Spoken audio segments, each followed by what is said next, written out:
Hello, everyone. Welcome back to Unraveling Politics, a political news show. Before we get started, I want to quickly apologize for if my voice sounds a little bit off. I am a bit ill, so I still wanted to record this episode and get it out to you. So, this is not normally how I sound if you are new, and if you're an existing viewer, you know that I don't quite sound like this. I think I sound a little bit better than I did this morning, but it's still obviously not as great as I would like it to be. So, first, I want to start with a correction from the last episode. The Democrats have learned one thing from the 2024 election. They learned not to nominate a man who was an infant during William's conquest of England. So that's progress. Secondly, I want to start with something new. The thumbnails, I've gotten some positive feedback from individuals, so I'm going to go forward with them, and I'm going to slowly update older ones. I've updated most of them. I think I have a handful left to do. I hope you like them. I think they help stand out. You can kind of more easily tell what is what. And obviously, if you're listening on Apple Podcasts or Spotify or somewhere else, except YouTube, you're not going to notice much of a difference, or you're not going to notice any difference at all. But if you're listening on YouTube, then you will see. Anyway, on to the news. On Capitol Hill, for the last few weeks, Republicans have been split over what taxes to cut and how to do it. The details are still light, but here's what I've kind of pulled together from multiple news sources. Most of them want to extend the Tax Cuts and Jobs Act. Seems like all of them do. And they want to eliminate taxes on Social Security and on tips. I think Democrats definitely want to do the tips because that's what Kamala Harris ran on. And I have a feeling they would support eliminating taxes on Social Security as well. I don't support any of these things because one, tax cuts are unaffordable. Two, Social Security needs these taxes to be solvent. And three, no taxes on tips would encourage more tipping, and we need less tipping, not more tipping. And in fact, tipping needs to be abolished in this country, in my opinion, but that's a story for another day. Caroline Leavitt, the White House press secretary, has suggested that Trump wants to end the carried interest loophole, which Wall Street largely benefits from. I really don't know what that is, so I'm not the person to explain it.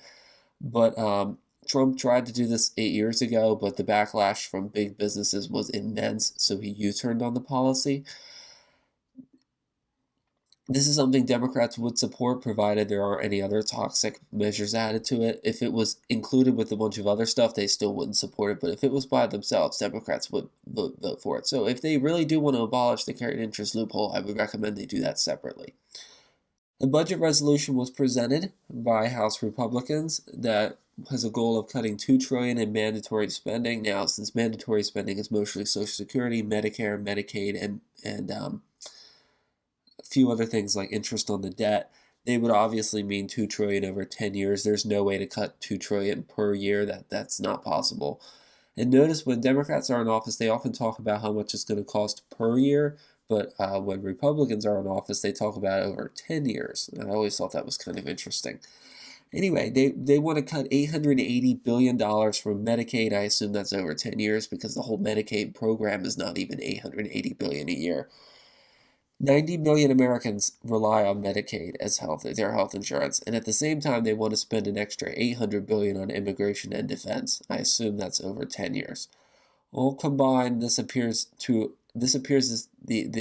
cost $3 trillion extra over 10 years, and we are already almost $2 trillion a year in the hole. So that would make us, we would be over $2 trillion at 2.3, and this is very concerning and partly why Republicans are divided on the issue. Most Republicans tend to care only about debt and deficits when Democrats are in office. There's a small group that care all the time, usually the hard right libertarians like Rand Paul and Thomas Massie, but they're few and far between. So Democrats could sink the bill, although they are in the minority, so that their votes are not required. But the hard right fiscal conservatives, they could definitely sink the bill, since this bill is not going to get much, if any, Democratic support. If I was in Congress, I would not vote for any of these spending plans. It's too expensive and too impractical. Every tax they cut needs to be offset by another tax that has to be raised, because we need higher taxes now, not lower taxes, and definitely lower spending. Yet at the same time, higher taxes also tends to weaken economic growth when the economy has not been very strong, both here at home and globally. Speaking of the economy, overall the economy remains solid. We got some job report numbers, I believe, 2 weeks ago, and an inflation report last week. The economy is solid, but not because of anything Trump has specifically done that I want to note. We are at about 4% unemployment, which is the recommended level. It's a little bit lower than previously. It's a little bit higher than previously. Still, 4% is a good number. The economy added 144,000 jobs last month, and inflation rose to 3% annually, which is obviously still above the Fed's target, but much lower than what it was 2.5 years ago. This means rate cuts in the near term are probably unlikely, and in fact, I suggest, and I've been suggesting it for months, that the Fed raise rates again. I think cutting rates last year was a mistake. And this is something that they did in the 1970s where inflation rose. It looked like it was going to come back down, so they cut rates, and then inflation rose again. So I guess they could call it a double dip raise of inflation or double spike. As I said before, I would rather higher unemployment if it means lower inflation. No, because inflation hurts everybody, while higher unemployment tends to hurt just the people who are unemployed. Of course, I don't mean that we should always have high unemployment. Ideally, we'd have low unemployment and low inflation like we did 6-7 years ago. But usually, the lower inflation is, the lower unemployment is, the higher inflation is, and the other way around. Hopefully, that's not too confusing. So, if these tax cuts are passed, what may happen? Well, there's been a lot of different perspectives, but what I think is the most likely is the markets may react negatively, as they did in 2022 in the UK when then Prime Minister Liz Truss cut taxes without a plan to pay the money back. We could see something similar here in mid-2025 if these tax cuts get proposed and they get passed. And remember, Liz Truss's plans were never passed, they were only proposed, and they already had a very bad market reaction. If they had been implemented, oh boy, it would have been much, much worse. Speaking of when this might occur, it's safe to say that because Republicans are split on the issue, it's unlikely that these tax cuts are going to be passed within the first 100 days. I would suggest this would be done in late spring or maybe early summer, but who knows? The party remains divided as ever. In the meantime, there is other news to focus on. I want to mention that this was going to be the lead story until the tax cuts came in. Trump's executive orders have been facing increasing scrutiny over the last few weeks, and we could be facing a legal and political showdown. Birthright citizenship changes were blocked, Doge access was blocked, federal funding for the freeze was blocked, although it was rescinded, and there's some other things as well. Trump, of course, is not happy about it, and these things are sure to hit the U.S. Supreme Court, where a third of the justices are his appointees. Trump said that these justices that we might have to look into them, and J.D. Vance even said judges aren't allowed to control the executive's legitimate power, which is concerning, although I'm not quite as concerned as some of the left-wing press have been, considering that J.D. Vance is going to be a top contender in just 3 years to be president. And Trump still has chances to fill the federal bench, and so does J.D. Vance. This is something to pay attention to. Although, if the executive's legitimate power, yes, I agree, the courts shouldn't be controlling the executive's legitimate power. But what is the legitimate power? That's the question. That's the whole reason we have a legal system, is that there isn't one person to determine that. Alrighty. Although there's been talks about a constitutional crisis, and I bought into it for a while, but then I was thinking we're not going to be facing a showdown. The Trump administration has already said they will follow the court's orders during the appeal process. However, the question does remain out there. If the court orders the administration to stop something and they refuse, what happens? That would be a real problem, and it would be for the civil service, in my opinion, to step in and stop the president from breaking the law. While I hate the whole Trump is a dictator, defying federal court orders would be about as close as you can get to it. It's the job of the legislature to make laws, the executive to enforce the laws, and the judiciary to interpret the laws. Since it is the executive's job to enforce the laws, and the executive would have to force itself to follow the law when Trump doesn't want to, it could be very messy indeed. However, Democrats really have no leg to stand on here because Biden broke the law so many times and they were okay with it. We had the whole classified documents thing. We had the student debt forgiveness. We had the mandating of vaccines, the mandating of masks. So cry me a river. If you want to shrink the power of the executive, if Democrats wanted to do that, they had 4 years to do it. And they had 8 years under Obama. One potential path forward would be for Trump to hold one of Trump or his accomplices in contempt of court, and if they refuse to show up, issue a warrant for their arrest. Now, Trump's unlikely to be arrested. An accomplice could be, and since it's not a criminal prosecution, they can't be pardoned. You could also issue fines, and those fines could be thousands and thousands of dollars a day. However, the truth is nobody knows, and we'll have to wait and see. I don't think we're gonna see a constitutional crisis, but certainly some people don't agree with me. Is this something for ordinary Americans to be worried about? In my opinion, no, but it is something to keep our eye on. In other news, the president has imposed 25% steel tariffs on steel and aluminum. Mind you, his buildings were made of Chinese steel. And he's also U-turned about his view on Gaza, so he stated his view, he U-turned, and then he U-turned again. And he wants to redevelop it once more, and Palestinians should not be allowed to return, according to him. And we'll have to wait and see. I still don't think that's going to happen. It would be too much. I'm sure Israel would be okay with it, at least in the short term. But no, we're not going to be invading the Gaza Strip. That would be a huge mistake. Companies are once again having to scramble over the Trump tariffs, and the uncertainty has caused much turmoil in the corporate world and in international politics. For example, Canada has now decided they might consider trade with the UK, and they're going to begin negotiation in the coming months, although the domestic politics of Canada will make that difficult in the near term. But they are the allies. We have been pushing them away, and they are considering going in other directions. So that is something we have to think about. It's hard for me to express just how much pressure this puts on businesses. Oil hates turmoil, as does the business world, and if Trump really wants to allow businesses to flourish, deregulation and tax cuts, they are one way to do it, most of the time, but stability is another way. Going back and forth is not a good thing. Setting out a plan, then going back on it, then setting out another plan, then going back on it, and then setting out another plan. That's not good.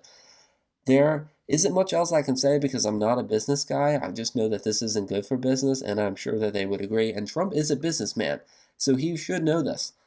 On the foreign policy front, Trump announced that he was going to meet President Putin in Saudi Arabia, and this, in my opinion, was the biggest news of the week, and that he is going to go to Russia. He also seemed to hint that Putin was going to come here. He was like, oh, I'm going to go there, he's going to come here.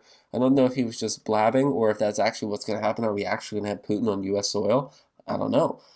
Yet both sides seem to be interested in pursuing peace talks. So the war might actually be coming to an end, and we are approaching the third anniversary. That will be next week. So I do hope this war ends, and I'll explain a little bit why later, other than the human suffering. It would be nice to see an end to that, but there is an economic reason. One argument I've heard, though, is that Europe should be paying more for the defense of Ukraine. And while I hate to admit I was wrong, I was wrong. Europe has already forked over a lot of money, as we have. If we are going to give Ukraine more military aid, which I'm opposed to, then we should put conditions on it. For example, any money we ask for should be a loan and not a giveaway. They can give that's how a bank works, and that's how we should work. It's time for America to be a real bank and not Dad's ATM card. If they want to help, they can get a loan and they can pay it back. However, onto Europe, their economy is weaker than ours. The UK, Germany, France, and Spain, those are the largest economies in the Europe/EU. They're experiencing weak economic growth, and in the case of the first two, or in the case of Germany and France, they're under extreme political turmoil. So I don't expect any of these four countries to be paying more than they already do. Considering that those are the largest economies in Europe, that's probably all we can do. We're probably doing the best we can. The eastern countries like Poland, Romania, Bulgaria, Estonia, Latvia, Lithuania, and others are already paying more than they are required to, which is 2% of GDP. Even Canada's weak economy wouldn't allow them to spend more money. So basically, we're all tapped out. We are tapped out, they're tapped out, everybody's tapped out. So if anybody does want to give more aid, it would have to be at the detriment of their citizens, meaning their standard of living will have to fall, which we already know from the previous election here in the States. People despise that. That is politically toxic. One fun story, because I think we need one of these right now. Trump has officially ended the penny. Yay! Now, has it actually ended? No. The pennies will still be in circulation for decades even. I mean, we still have coins from the 1970s and 80s in circulation. But it does, and I don't know if it's actually been followed, but it does, if it's going to be implemented, but it does seem like the penny's reign will come to an end. Well, on Monday, he ordered the Treasury to stop minting pennies. Is this something he can do? Yes, I think so. And this is why. In the Obama administration, they unilaterally stopped making the $1 coin due to low demand. No legal action happened, and the decision stayed in place. Of course, this is more complicated and more significant, but I don't see how a legal challenge would succeed here because Trump isn't violating the law. He's not changing it to be so that pennies aren't legal tender anymore. That would be breaking the law. But it does seem like he is within the boundary of the law. And I already know some people are going to say, so I have a few comments to make. One, no, we're not ditching Abe. He's already on the $5 bill, so he's going to be still going to be around, and people still treat pennies worthless anyway. They already do that. So why let him be disrespected? Also, two, the U.S. military doesn't even use pennies on its military base, and everybody loves Abe. Well, almost everybody. Wouldn't this cause inflation? That's the second one. Yes, but this would be a small, insignificant amount of inflation because, one, prices may be rising due to rounding up to the nearest penny. But remember two things. One, if you're paying with a gift card, debit card, or credit card, or even a check, you can still go down to the penny. And if you're paying with cash, businesses would be rounding down. So if it ends with a 6 or a 7, rounding up to an 8 and will be balanced out by rounding up from an 8 or a 9. This also wouldn't be on every single item. This would be per transaction. So you can win some and lose some. Number 3, aren't nickels a loss too? Yes, in fact, they lose more money than pennies do. But we could take the copper that we aren't using anymore and put them in nickels, thus making nickels cheaper. Drop nickels from 25% nickel to just 5%, the rest of it is zinc, and then boom, we should reduce the costs. Lastly, what about pennies already in circulation? Well, Congress can only declare, as I've said earlier, can only declare what is legal tender, so pennies in circulation will remain legal tender until they are phased out. Overall, we should have done this a long time ago. The Obama administration is considered halting the production of pennies, and we lose tens of millions of dollars every year. Many other countries have already done it. Let's run through the list. Australia, Canada, New Zealand, the UK, and Sweden. CGP Grey made a great video about this. Highly recommend. I'll put it in the description. Will this actually happen? I don't know. I haven't heard much about it. It hasn't been tested by Congress or the courts. I can't imagine Congress will bother wasting their time with this. And maybe the courts will, but who's going to bring up the lawsuit? I don't know. Lastly, I want to cover a provocative speech that our new vice president, our glorious deputy leader, J.D. Vance, gave at the Munich Security Conference, which I did watch. Although I agree with pretty much everything he said, this was probably not the time or the place to say it. Vance railed against the erosion of free speech rights and the democratic rights within Europe, which is absolutely true, and he named many examples in the speech with the world leaders listening. But I don't know if I would have done this. Now, I do have a theory that this speech was designed to make Russia think that we're turning on Europe and therefore hoping Russia will be more willing to side with us and help negotiate peace in Ukraine. That's just a theory. But he also said that far-right parties should be included in governments. This is obviously a big dig at Germany, which has infamously excluded far-right extremists from governments, even forming wacky coalitions to stop it. The AfD is the main party in Germany. They are in second place, and they look like they will become the official opposition, and that will give it a lot of power if they're not included in the next government. Now, as I've talked about in my populism podcast over last summer, populists do thrive when centrist politicians fail. So populists and centrists need to stop failing. Centrists need to stop failing to stop populists. The failures of Biden/Obama/Hillary, as well as Republicans before Trump, kind of explain the mess that we're in. Centrists need to focus on the issues of the country and not duck on these issues. Of course, that depends on the country, but for the most part, centrists should be working on improving the standard of living of citizens, adequately defending the country, not embarrassing the country on the world stage like our glorious former leader did every week, and some of the time limiting immigration, although that depends on the case. Should populists be let into government? Well, it depends. A government that's going to ignore the people's concerns, then that's not going to help. Eventually, the populists will be in government. But if they're going to address them, then no. Mark my words, if Germany does not address its immigration and economic problems, there will be an AfD-led government in Germany at some point in the future. I can guarantee it. Now, that is scary. If you think Trump is scary, the AfD is way, way, way worse. As for Ukraine, as I mentioned more toward the beginning of the podcast, we will begin seeing some movement very soon, I think, although it's too soon to say. The Trump administration has said they will not let Europe be part of the negotiation process. Instead, it will be Ukraine, the United States, and Russia. I think this is pretty fair. I think Europe would obviously favor Ukraine, and if they're allowed into the peace talks, then Russia will want its allies, like Belarus, in the talks, and then this could be a whole big thing. This doesn't need to be a global situation. And do I think the war will end? Maybe. I think we're going to see something like the DMZ on the Korean Peninsula. I don't think the war is ever going to end, but I do think hostilities will end at some point. When is anyone's guess? I do hope Trump can get Russia to do something in exchange for releasing Russian oil onto the market once again. Oil prices have been artificially elevated for the last 3 years because of the war, and if we can get Russian oil to flow onto the market, oil prices could fall $5 to $10 a barrel, which would save Americans tens of millions of dollars over the course of the year.